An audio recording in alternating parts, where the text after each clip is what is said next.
Problema sa kalikasan ang isa sa kinakaharap ng ating mundo. Maraming komunidad sa bansa ang may pare-parehas na kinakaharap. Samahan niyo kami sa aming pagdalaw sa isang komunidad sa Barangay Sili, Binalonan, Pangasinan.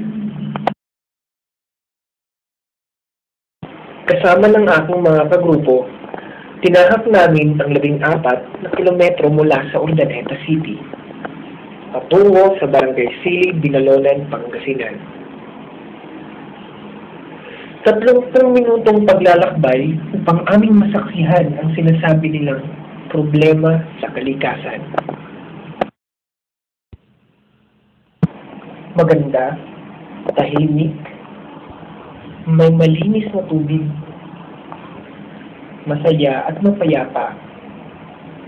Yan ang Barangay Sili, Binalonan, Pangasinan.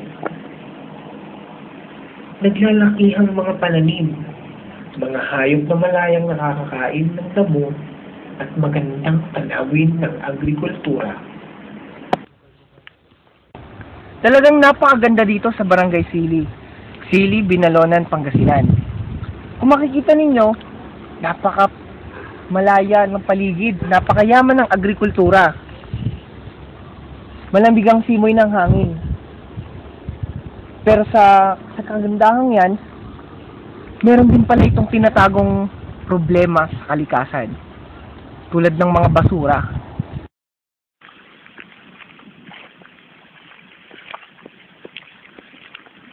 Papunta kami ngayon sa Barangay Sili. Napakalayo, nakakapagod. Pero ayos lang. Kung makikita mo naman ganito kagandang paligid. Pumunta kami dito para tignan ng mga problema tulad nito. Yan ang mga nagkalat na basura dahil sa baha.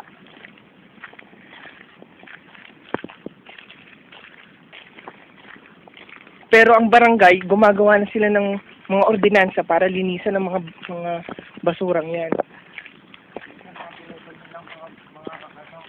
Mga saging, nga sila binaba. Mga pinutunan ng mga puno.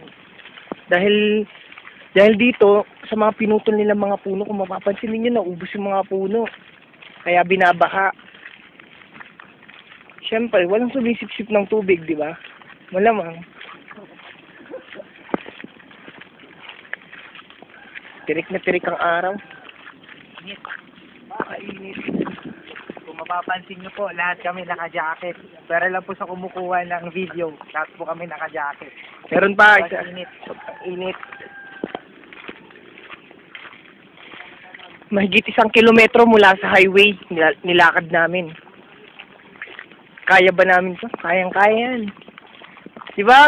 Oo! Itong ilog na to. Ito ang isa sa problema ng Barangay Sili. Dahil ito, kapag umulan, umaapaw. Nagbabaha. Lahat ng mga pananim ay nasisira. Maraming agrikultura ang nawawala. Dahil lang sa mga basura, kaya napupuno ang mga ganitong klase ng ilog. Ang mga estero sa barangay ay laging napupuno at umaakaw dahil sa mga basurang nagtambak sa kung saan-saan. Humaharang ito at nagbabara sa mga daluyan ng tubig. Ayon sa kwento ni Mang Amato na isang residente ng Barangay Sili. Uncle, matagal na po ba kayo ditong nakatira sa sa lugar po ninyo? Matagal na. Mula nung maliit pa ako, dito na ako pinanganak. Bali ito po bang sapa ninyo dito, ilog na to, binabaha din po ba ito, umahapon po ba? Pagdating ng tag-ulan, mataas ang tubig dito. Inaabot din po yung mga tubo? Pati mga dito lahat. May mga basura naman po, may mga po kayong mga basura? Marami dito noon na basura. Pero ngayon, yung may ordinansa ng bawal na magtapon ng basura dito sa Pilipinas. Bawal. Bali na may maintain naman na po ng barangay officials nyo po yung ano. Sige. Okay na po. Sa nasabing problema sa inyong barangay, tulad ng pagbaha at pag-apaw ng mga ilog sa inyong nasasakupan. Para sa akin, ang pag-kolekta ng mga basura sa bawat tapat ng bahay. Dapat ang mga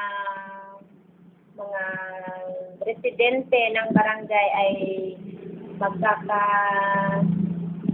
magkakaisa sa pagtitipon ng mga basura sa tapat upang sa ganun may kukolekta ng mga basura.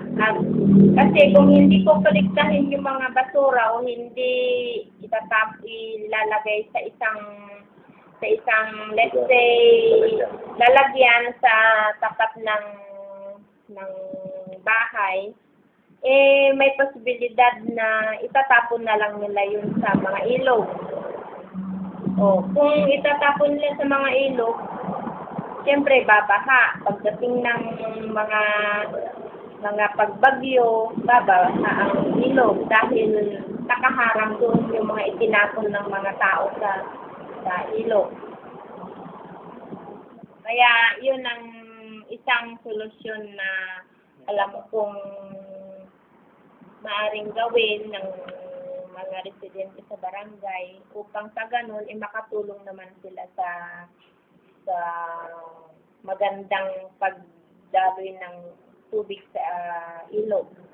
Yun lang po.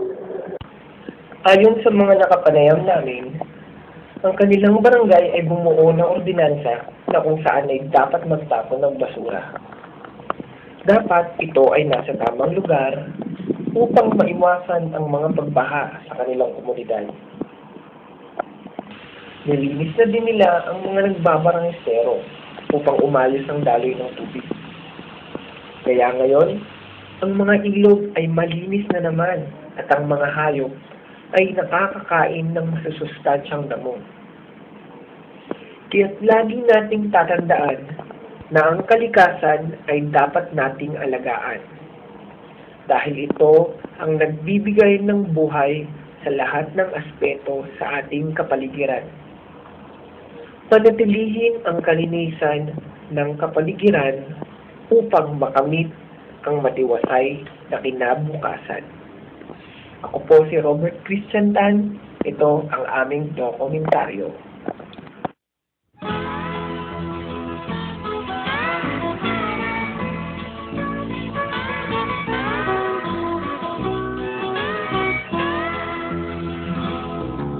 Wala ka bang napapansin sa iyong mga kapaligiran?